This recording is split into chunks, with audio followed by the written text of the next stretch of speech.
Mehbooba challenge day 3 ರಾತ್ರಿ ಮಲಗಿದ್ದು late ಆಗಿರೋದ್ರಿಂದ ಬೆಳಗ್ಗೆ ಎದ್ದಿದ್ದು ಒಂದು ಸ್ವಲ್ಪ ಲೇಟೇ ಆಯಿತು ಕಣ್ರಿ.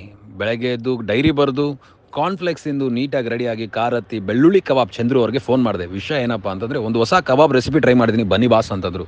ನೀಟಾಗಿ ಹೋಟ್ಲ ಹತ್ರ 9:30 ಹೋಗಿ ಫೋನ್ ಮಾಡಿದ್ರೆ ಇನ್ನೂ 1:30 ಆಗತ್ತೆ ಬರೋದು ಅಂತಂದರು. ಈ ಗ್ಯಾಪಲ್ಲಿ ನಾನು ಏನು ಮಾಡಬೇಕು ಅಂತ ನಮ್ಮ ಎಲ್ಲ ಬಿಗ್ ಬಾಸ್ ವಿನ್ನರ್ಗಳಿಗೂ ಫೋನ್ ಮಾಡೋಕ್ಕೆ ಶುರು ಮಾಡಿದೆ.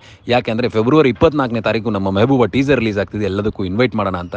ಸಾಕಷ್ಟು ಜನ ಪಾಸಿಟಿವ್ ಆಗಿ ರೆಸ್ಪಾನ್ಸ್ ಮಾಡಿದ್ದು ಖುಷಿ ಆಯಿತು. ಅಷ್ಟರಲ್ಲಿ ನಮ್ಮ ಚಂದ್ರು ಅವರು ಬಂದು ನನ್ನ ಆಶ್ಚರ್ಯಕ್ಕೆ ಮೆಹಬೂಬಾ ಕಬಾಬ್ ಅನ್ನೋ ಒಂದು ಹೊಸ ರೆಸಿಪಿನ ತಯಾರು ಮಾಡಿದ್ದೀನಿ ಅಂತೇಳಿ ಮೆಹಬೂಬಾ ಕಬಾಬ್ ನಾವು ಅದನ್ನು ಟೇಸ್ಟ್ ಮಾಡಿ ಸಾಕಷ್ಟು ಸಮಯ ಅವರು ಹೋಟ್ಲಲ್ಲಿ ಕಳೆದಿದ್ದು ಸಿಕ್ಕಾಪಟ್ಟೆ ಖುಷಿ ಆಯಿತು. ಅಷ್ಟರಲ್ಲೇ ಕಾರ್ ಹತ್ತಿ ಇನ್ನೇನು ಹೊರಡೋಣ ಅನ್ನೋ ಅಷ್ಟರಲ್ಲೇ ಸೆನ್ಸಾರ್ ಆಫೀಸರಿಂದ ಒಂದು ಮೆಸೇಜ್ ಬರುತ್ತೆ. ಏನಂತಂದರೆ ನಾಳೆ ನಿಮ್ಮ ಸಿನಿಮಾ ವೀಕ್ಷಣೆಗೆ ನಾವು ರೆಡಿ ಇದ್ದೀವಿ, ಎಲ್ಲ ತಯಾರಿ ಮಾಡ್ಕೊಳ್ಳಿ ಅಂತಂದರು.